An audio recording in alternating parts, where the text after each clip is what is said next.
잘 지키시는 분이십니다. 그것을 우리가 성경적인 용어로는 하나님은 신실하시다 그렇게 부릅니다. 하나님은 우리에게 약속해 주셨습니다. 하나님이 세상을 이처럼 사랑하사 독생자를 주셨으니 이는 저를 믿는 자마다 멸망하지 않고 영생을 얻게 하려 하심이니라. 이 영생은 죽은 다음에 천당 가서 오래 사는 것을 말하지 않는다고 이미 누차 말씀을 드렸습니다. 이 영생은 생명의 길이나 부피를 말하는 것이 아니라 생명의 성격을 의미한다고 말씀드렸습니다. 영생이란 하나님과 함께 사는 것입니다. 하나님의 생명이 우리의 생명이 되는 것입니다. 예수님이 말씀하셨습니다. 내가 온 것은 생명을 얻게 하고 내 양들로 하여금 생명을 얻게 하고 더 풍성히 얻게 하려는 것이라. 예수님이 주고 싶으신 삶은 불교도들이 4월 초파일에 절간 가듯이 일요일에 교회에 왔다 가는 것을 말하지 않습니다. 그러한 표면적이고 종교적인 형식적인 종교 생활을 우리에게 주고 싶으신 것이 아닙니다.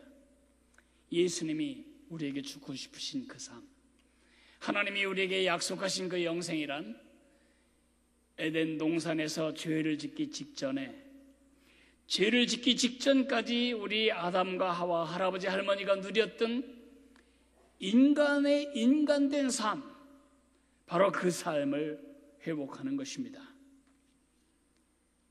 그런데 우리가 그런 삶을 누리지 못합니다. 영생을 얻은 우리가 영생을 누리지 못하고 있습니다. 하나님의 자녀가 되었지만 자녀의 특권을 활용하지 못하고 있습니다. 풍성한 삶을 가졌지만 내 매일의 삶에는 그 풍성함이 별로 도움이 되지를 못합니다. 뭐가 문제일까요? 하나님의 약속이 거짓되었을까요? 예수님이 거짓말을 하신 걸까요? 우리가 거짓말을 하고 있는 걸까요? 아닙니다. 새 인격 사이에는 문제가 없습니다. 우리와 하나님 사이를, 그 관계 사이에 있는 사귐이라고 하는 혈관을 막는 혈전, 그 막힘 때문입니다. 죄는 사귐의 혈관을 막는 혈전입니다. 혈전이 얼마나 위험한지를 제가 지난주에 말씀을 드렸습니다. 그런데 문제는 위험한지다 알면서 죄를 지으면 그 뻔한 결과 다 알면서 우리는 죄를 그만두지를 못합니다. 제가 예언을 하나 하지요. 이번 주간도 여러분 또 죄를 짓게 될 것입니다. 저도 죄를 짓게 될 것입니다. 죄를 안 지을 수 없는 속속들이 죄인이라는 사실을 우리가 인정할 필요가 있습니다. 다시 말하지만 제가 말하는 죄는 대한민국 형법이 말하는 표면적인 죄가 아닙니다. 결과론적인 죄뿐만이 아닙니다. 하나님이 원하시고 하나님이 의도하신 삶을 살지 못하는 모든 영역, 지성적이건 감성적이건 의지적이건 이 모든 것이 죄입니다. 속속들이 죄의 근성이 배어있는 우리가 하루아침에 죄에서 자유를 얻을 수는 없습니다. 늙어 죽는 날까지 도라지 아린 물 우러나듯이 우리에게서 죄가 우러나야 합니다. 죄가 우러나지를 않은 채 죄가 하나님과 우리 사이에 혈전으로 막혀버리면 우리는 하나님의 사람인데 마귀의 자녀처럼 살게 됩니다. 천국의 백성인데 지옥을 누리며 살게 됩니다. 예수님을 모시고 사는데 예수님이 냄새도 나지 않는, 예수와 상관없는 삶처럼 살게 됩니다. 죄를 미워하고 그렇게 죄를 안 짓겠다고 결심하지만 또다시 죄의 현실은 부인할 수 없는 여러분과 저의 현실로 우리에게 다가옵니다. 더 큰 문제는 죄를 지으면 괴롭다는 것입니다. 문제는 그 죄가 나를 괴롭힙니다. 양심은 날카로운 칼처럼 우리를 찔러댑니다. 마귀는 날카로운 칼처럼 네가 구원받았다고? 네가 하나님과의 관계가 있단 말이지? 그런 가증스러운 믿음으로 너 같은 사람이 있으니까 세상이 어려워지는 거야. 마귀는 계속해서 하나님과 우리 사이에 쐐기를 받고 하나님의 생명이, 하나님의 은혜가, 하나님의 능력이 우리와는 관계가 없는 것으로 격리시키려고 우리를 정죄합니다. 하나님도 우리를 찌르십니다. 여러분이 죄를 지었음에도 불구하고 마음에 아주 깊은 평강이 있다면 내가 확인합니다. 여러분은 구원받지 못했습니다. 하나님의 자녀가 아닙니다. 죄를 지을 때마다 가슴이 아리고 보이지 않는 칼로 내 속을 푹푹 쑤시듯이 점점 더 죄에 대한 아픔이 더 크게 느껴진다면 여러분은 구원받은 하나님의 사람이 틀림이 없습니다. 자녀가 나쁜 짓을 할 때 자녀의 마음이 상할까 봐, 자녀가 속상할까 봐 야단치지 못하는 부모는 부모가 아닙니다. 모든 엄마들이 그렇게 잔소리를 해붙이는 이유는 뭘까요? 아이를 사랑하기 때문입니다. 하나님은 여러분이 여러분 자식을 사랑하는 것보다 더욱 여러분을 사랑하십니다. 그렇기 때문에 우리가 죄를 지으면 하나님이 때로는 양심을 통해, 때로는 환경을 통해 우리를 징계하십니다. 매 맞는 것입니다. 나는 죄를 지어 너무 끄떡 없어 하나님 자녀가 아니라는 것을 슬퍼하셔야 합니다. 신앙이 자라고 영적으로 성숙해 갈수록 처음에는 아무렇지도 않았던 죄책감이 아주 작은 말 한마디, 내가 내뱉은 말 한마디 때문에도 밤에 잠을 잘 수 없을 만큼 깊은 죄책감과 아픔을 느끼게 되는데 그것이 바로 성숙해가는 증거입니다. 이렇게 우리가 심각한 영적인 그리고 심리적인 고통을 가져오도록 죄는 우리 속에서 일합니다. 이렇게 죄를 짓고 있을 때, 죄를 지은 후에 우리의 심령은 성경이 말한 하나님의 백성의 삶과는 아주 거리가 멉니다. 성경은 이렇게 말합니다. 그는 시냇가에 심은 나무가 시절을 쫓아 열매를 맺으며 그 잎사귀가 푸르고 가뭄을, 기근을 두려워하지 않는 것처럼 그렇게 산다고 말했지만 죄를 지으면 시냇가에 심은 나무는커녕 오랜 기근에 오랫동안 비가 오지 않는 그 마름 속에서 논바닥이 갈라지고 논에 심긴 벼가 누렇게 타 죽어가는 것처럼 우리의 심령은 힘을 잃고 타 죽어가는 것입니다. 이때 여러분과 내게 필요한 것은 선생님이 아닙니다. 내가 뭐라 그랬니? 그러면 너 힘들 거라고 말했지. 너 잘못한 거야. 잘못한지 우리가 먼저 압니다. 그 고통이 왜 왔는지도 우리 다 압니다. 그것을 확인해주고 우리를 깨우쳐줄 선생님이 필요한 것이 아닙니다. 이런 때 우리에게 상담자가 필요한 것도 아닙니다. 얼마나 마음이 아파. 그럴 때는 그냥 잊어버려. 술을 먹든지 수면제를 먹든지 마약을 먹든지 잊어버리는 게 최고야. 시간이 지나면 다 덤덤해지고 잊혀질 거야. 그런 상담자가 필요한 것이 아닙니다.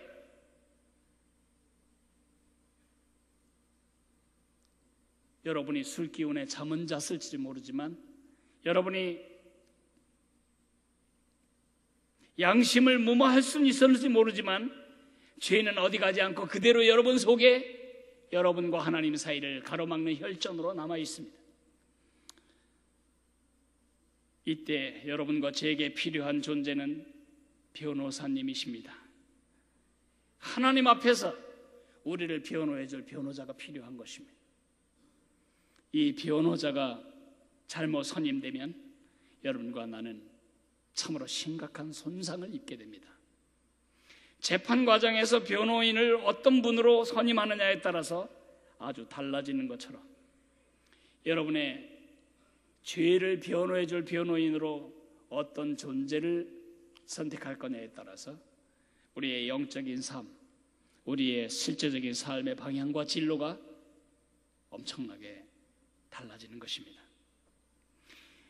요한 사도는 오늘 우리에게 우리가 죄를 짓고 가슴 아파할 때 감옥에 가기 전에 세상 감옥 말고 우리 영적인 이 마음속이 감옥이 되어버릴 때, 이 마음이 천국의 지점이 아니고 지옥의 지점으로 변해버릴 때에 우리를 거기서 꺼내줄 합법적인 변호자, 우리가 선임하는 변호자는 둘밖에 없다고 말합니다.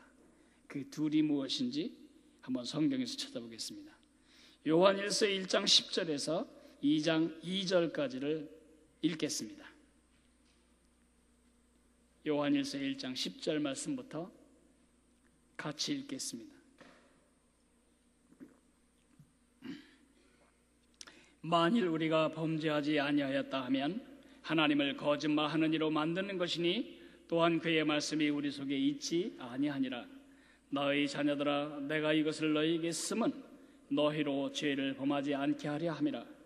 만일 누가 죄를 범하여도 아버지 앞에서 우리에게 대언자가 있으니 곧 의로우신 예수 그리스도시라. 그는 우리 죄를 위한 화목 제물이니 우리만 위할 뿐 아니요 온 세상의 죄를 위하심이니라. 요한 사도가 오늘 우리에게 제시하고 있는, 우리가 선임하고 있는 변호사는 두 종류뿐이라고 말합니다. 10절에는 나 자신이 내 죄에 대한 변호인이 되는 것입니다. 그리고 2장 1절과 2절은 예수님을 나의 변호인으로 세우는 것입니다. 오늘 사도 요한을 통해서 여러분과 제게 주님이 하시는 말씀은 아주 단순합니다. 너 자신이 내 죄를 변호하게 내버려 두지 말고 예수님이 내 자신의 죄를 변호하시도록 그분께 믿음으로 고백하거라. 어떤 변호인을 선임하느냐에 따라 우리의 삶의 질과 방향과 진로가 달라집니다. 첫째로, 나 자신을 나의 죄의 변호인으로 세우지 말라. 그게 10절 말씀입니다. 만일 우리가 범죄하지 아니하였다 하면, 나 죄 진 거 없어요, 나 잘못하지 않았어요, 그건 내 잘못이 아닙니다, 그건 내 죄가 아닙니다, 이렇게 잡아떼면, 이렇게 시침이 떼면 하나님을 거짓말하는 이로 만드는 것이니 또한 그의 말씀이 우리 속에 있지 아니하니라. 아담 이후에 우리가 태어나면서부터 물려받은 아주 달인 경지에 이르는 주특기가 있습니다. 그게 뭘까요? 변명입니다. 변명. 우리가 죄를 지으면 양심이, 마귀가 하나님이 우리를 향해서 너 죄를 졌지 그렇게 말합니다. 그럴 때 주로 쓰는 두 가지 전략이 있습니다.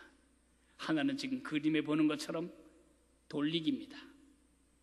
나 죄 짓지 않았어, 내가 죄를 지은 것이 아니고 그 사람 때문에 내가 이 일을 한 거라고, 내 아내가 속만 안 썩였어도 나 절대 나가서 바람 피지 않았다고, 그러므로 내 바람 핀 죄에 대한 책임은 내가 아니고 그 일을 시동 건 내 아내라고.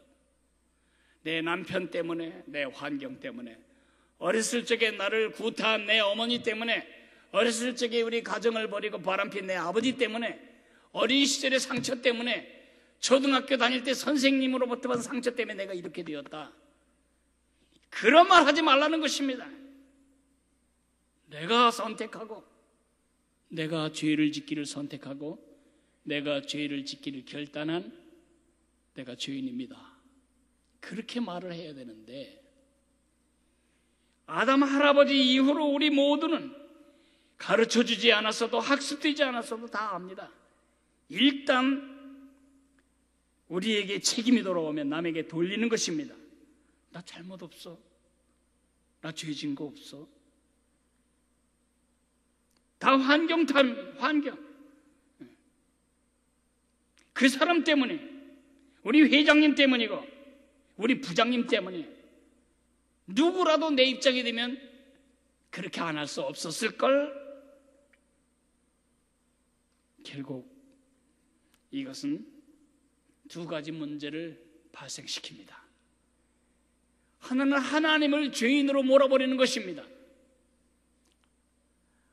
여러분이 스스로를 변호하면 하나님 당신이 죄인입니다 라고 법정에서 소리 지르는 것과 같습니다. 아담에게 하나님이 물으십니다. 너 왜 내가 먹지 말라 한 동산 중앙의 열매를 먹었느냐? 아담이 말합니다. 죄송합니다. 제가 불순종을 선택했고 불순종하기로 결단했고 제가 죄를 지었습니다. 저를 용서해 주십시오. 그랬습니까? 아니죠. 당신이 내게 주신 이 여자가 나에게 갖다 주는데 어떻게 안 먹습니까? 그러므로 아담의 범죄의 종국적인 책임자는 누구죠? 하와를 준 하나님이, 자기 아내를 자기에게 준 하나님이 죄인인 것입니다. 그러자 하와에게 묻습니다. 넌 왜 그랬냐? 당신이 만든 뱀이 나를 속였으니까요. 그러므로 이 범죄의 책임자는 바로 당신 자신입니다. 당신이 내게 준 남편이 내 마음에 안 들어서 내가 그렇게 했습니다. 당신이 나를 속하게 해준 직장이 그 모양이어서 내가 이렇게 할 수밖에 없었습니다. 당신이 내 주변에 준 누구가 나를 화나게 했기 때문에 난 이렇게 할 수밖에 없었습니다. 돌리고 돌려봐야 그 끝에 화살은 누구에게 가죠? 하나님께 갑니다. 그래서 오늘 이렇게 말합니다. 만일 우리가 범죄하지 아니하였다 하면 하나님을 거짓말하는 이로 만드는 것이니 하나님을 범죄자로 규정하는 것입니다. 하나님을 사기꾼으로 몰아버리는 것입니다. 이것이 가장 큰 문제입니다. 하나님을 범인이라고 지칭하면서 그 하나님과 어떻게 바른 사귐을 가질 수 있겠어요? 아이가 여러분에게 와서 화를 내면서 다 아버지 때문에, 아버지가 돈만 많이 벌었으면 내 공부방이 따로 있었을 거고 최고급 사양의 컴퓨터가 있었을 거고 쪽집게 과외를 나에게 시켜줄 수 있었으면 내가 낙제하지 않았는데 내가 낙제한 것은 결국 아버지 때문이야 라고 말한다면 그 아들과 함께 정이 통하고 마음이 통하는 그런 깊은 사귐이 가능하겠습니까? 그 아들이 아버지 용서해 주세요. 제가 공부를 안 해서 낙제했습니다. 그러면 그건 용서가 됩니다. 거기서부터 대화가 시작되고 거기서부터 다시 공부를 할 수 있는 힘이 생기는 것입니다. 문제는 자신을 변호하는 것입니다. 자신을 변호하는 말을 두 글자로 변명이라고 부릅니다. 자꾸 변명하면 하나님은 계속해서 죄인이 되고 우리는 계속해서 어두움 속에 빠져들어갑니다. 또한 그의 말씀이 우리 속에 있지 아니하니라. 우리가 두 번째 쓰는 방법, 하나는 돌리기고 두 번째는 라벨을 다시 붙이는 겁니다. 죄라는 말을 내게 적용하는 게 너무 기분이 좋지 않습니다. 그래서 죄라는 말 대신 내가 죄를 지었습니다 그렇게 말하는 대신 내가 시행착오를 했습니다. 시행착오는 굉장히 교양이 있어 보여요. 죄는 나쁜 놈이나 하는 것 같고 같은 겁니다. 이렇게 말합니다. 어떤 사람이 바람을 피고 아주 가정이 다 망가질 즈음에 죄를 만나는데 이래요. 제가 실수를 했습니다. 실수는 무슨 실수예요? 죄를 졌지. 간음죄를 졌지. 이렇게 말합니다. 내가 약했습니다. 약하긴 뭘 약해? 죄 짓기로 결단했고 죄를 지었지. 또 말합니다. 나는 넘어졌습니다. 넘어지긴 뭘 넘어져? 죄 졌지. 근데 우린 그 말 쓰는 게 너무 싫어가지고 거기다 물을 타고 라벨을 다시 붙입니다. 남에 대해서는 그렇게 하지 않습니다. 남의 것을 보면 이 교만한 사람, 자기는 똑같은 상태지만 교만이란 말 쓰지 않습니다. 나는 자존감이 높아. 다른 사람이 받으면 뇌물입니다. 내가 받으면 떡값 선물입니다. 다른 사람이 지으면 간음죄입니다. 내가 지으면 부적절한 관계입니다.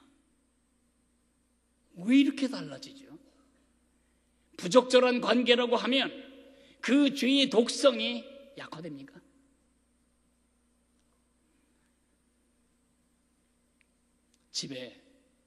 여러분 집에 극약이 한 명 있다고 생각해 봅시다. 거기에 포이즌이라고 써있고 해골바가지와 뼈다귀가 2개 X자로 있습니다. 절대 먹으면 안 됩니다. 근데 이 독약이란 말, 독극물 이런 말 자체가 너무 싫어가지고 거기다 향수라고 라벨을 붙여봅시다. 향수가 되겠습니까? 더 위태롭게 만드는 것입니다. 우리가 자꾸 말을 돌리고 말을 부드럽게 만들어서 양심을 무마하려고 하지만 그것은 우리를 더욱더 죄에 빠지게 만들고 깊이 죄에 매이게 만들고 죄의 노예가 되게 만들고 어둠에 갇히게 만들고 죄를 떠날 하나님의 기회를 낭비해버리는 것입니다. 오늘 성령이 여러분과 제게 말씀하십니다. 변명하지 마라. 네 자신을 변호사로 세우지 마라.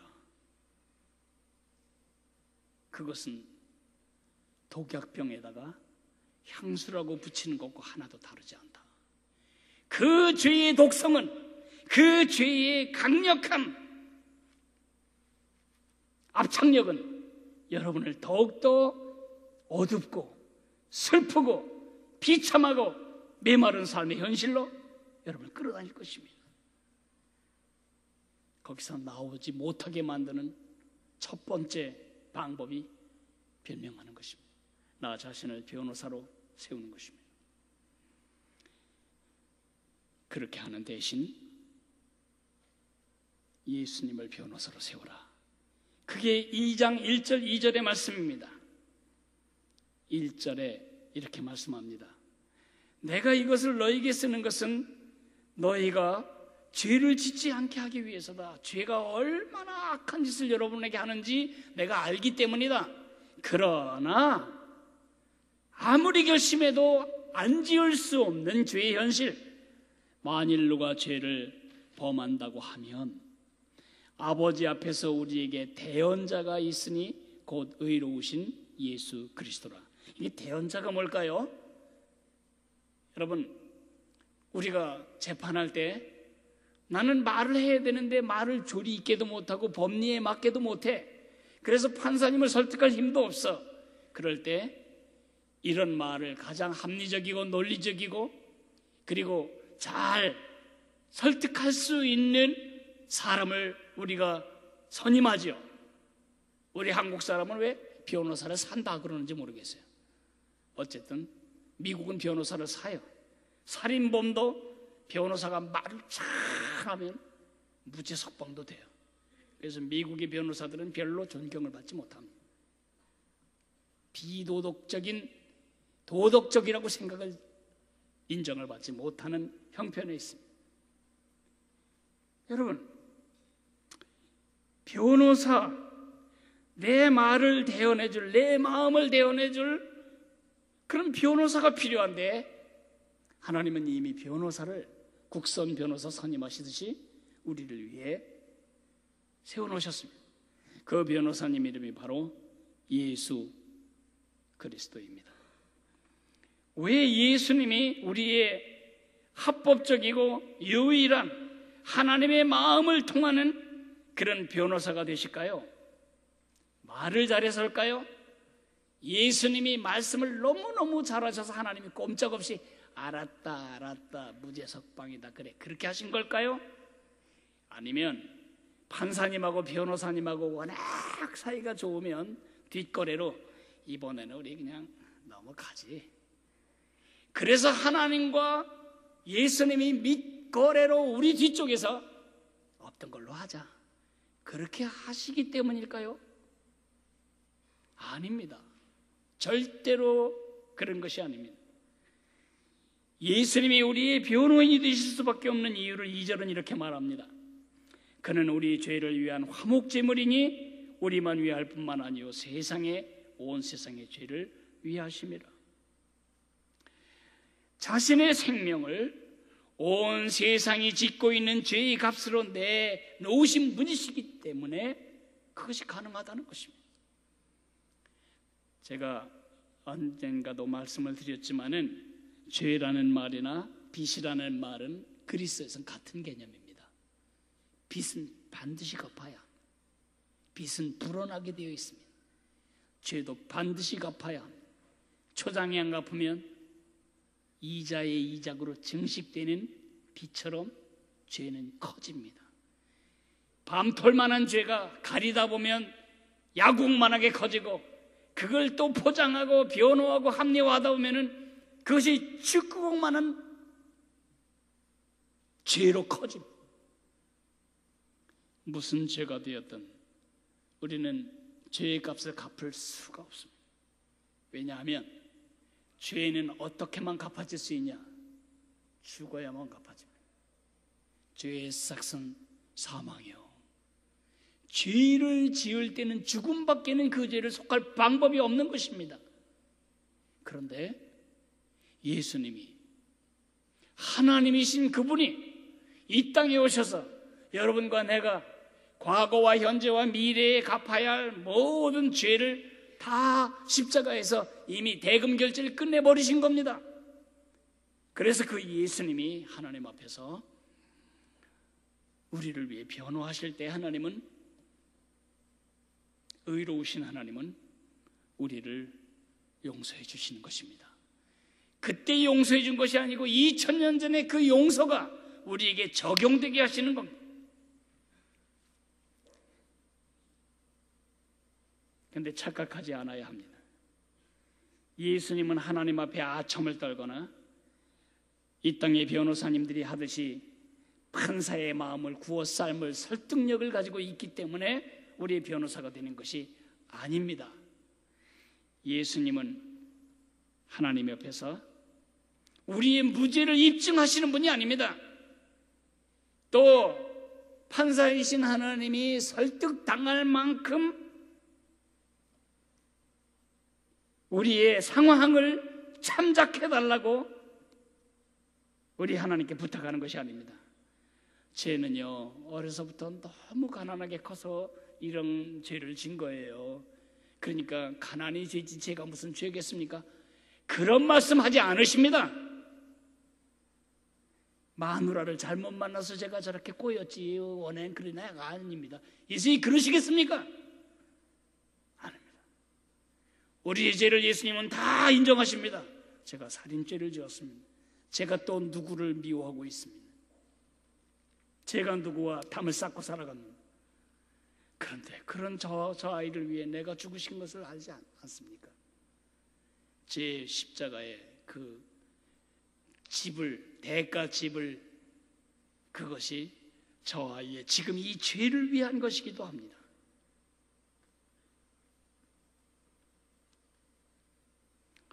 그래서 예수님은 우리 사면의 근거로 그분의 죽음과 십자가의 보혈을 드시는 것입니다. 예수님의 변호, 그 변호사를 선임하는 방법은 믿음으로 고백하는 것입니다. 예수님은 우리뿐만 아니라 온 세상의 죄를 위해서 변호자로 계시다고 말씀하시는데, 이 세상 사람들은 예수님이 십자가에 죽으심으로 보혈로 만들어 놓은 이 죄의 용서를 자기의 것으로 누리지 못할까요? 믿음이 없기 때문입니다. 그것은 자기와 아무 관계가 없다고 믿기 때문입니다. 예수님의 십자가와 관계없는 사람은 아무도 없습니다. 예수님의 보혈이 필요하지 않은 사람은 아무도 없습니다. 그런데 왜 자기와 관계가 없지요? 믿지 않으니까요. 그래서 그들은 하나님의 자녀가 되지 못하는 것입니다. 하나님의 자녀 여러분, 죄를 미워하시는 줄 압니다. 하나님의 자녀 여러분, 주님의 뜻대로 살고 싶어 하는 것을 압니다. 그러나 자꾸 넘어지는 여러분도 압니다.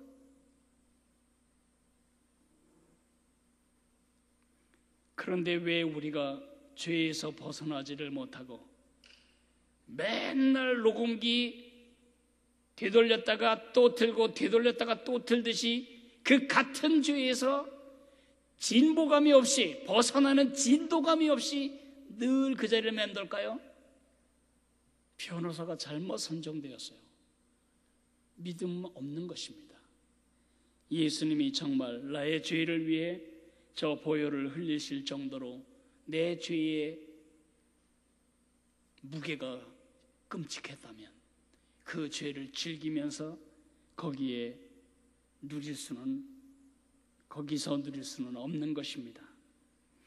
성도가 혈전으로, 죄의 혈전으로 천국 백성으로 지옥을 누리게 살고 빛의 자녀로 어두움을 사는 이유가 있다면 그것은 예수님을 변호인으로 믿지 않기 때문입니다. 나는 고백할 필요가 없습니다. 왜요? 죄진 게 있어야죠. 난 잘못한 게 없어요. 그 사람이 바로 계속해서 지금 요한이 지적하는 그 부분입니다.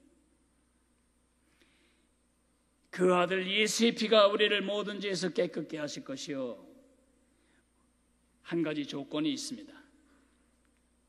한 가지 조건은 뭐냐? 내가 내 자신의 변호인으로 서기를 포기해야 합니다. 한 죄인을 두 명의 변호사가 변호하지 않습니다.